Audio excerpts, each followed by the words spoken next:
Do you even think about body language when you're doing your demos? Most people don't. We think about the functions we're going to show. We're thinking about sales techniques, hopefully. We're thinking about lots of things. I don't often hear anybody say that they are thinking about body language, but it can be a real big factor. I've been reading the book Cues by Vanessa Van Edwards, and I find it absolutely fascinating, and I believe there are ways it could impact our demos. Let's start and talk about how some of those things can help us while we're doing our demos. First up, posture. Make sure that you are standing or sitting up straight. Apparently, the distance between your ear and your shoulder are important, that if it's too short, we seem unsure of ourselves and people like us to be confident. So sit up straight. Make sure you've got that right distance there. Shoulders aren't up. And that will help you come across as the trusted advisor you want to be. Did you know that not making eye contact can make you seem less trustworthy, less confident? On the other hand, too much eye contact gets intimidating and weird. So apparently the sweet spot is about 50 to 60%.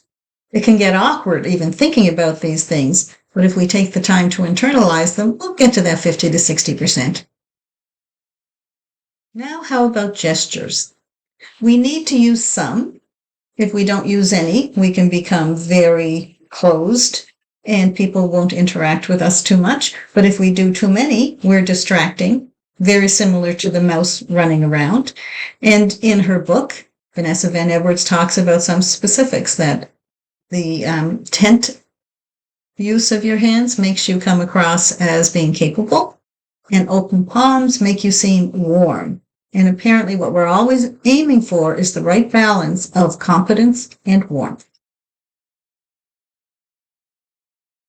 Now, the concept of mirroring. It is a good idea to some extent, mirror the body posture and the body language of the person that you are communicating with. So if people are leaning forward or your main person is leaning forward, you can too. And if they're leaning back, you might want to lean back a little bit as well. So it's important that you build rapport that way, and it does build rapport, but it's also important that you don't do too much of it. In every one of these concepts of body language, it would appear that we have to find that middle road, not too much, not too little. And what about pace? The speed at which you do things impacts your communication. Whether you're speaking very quickly, whether you're really speaking slowly, or even moving your head quickly or slowly. And it's a good idea to match your audience's pace. So if they are slow speaking, slow moving, you could slow yourself down. And I know from personal experience that it can be managed. I tend to speak quickly and move quickly. I have learned to slow down in general. And I certainly during demos learned that if somebody had a very slow pace, I could alter my pace to get much closer to that. It don't have to be identical. It have to be in the same time frame. So next time you are getting ready to do a demo, don't think only about what are you going to say. Think about how will I be saying that? Because your body language can have a huge impact on how your message is received. And here's the thing, training should include more than product knowledge, more even than demo sales techniques. It should include things like understanding people. What is their style? How do they like to be communicated with?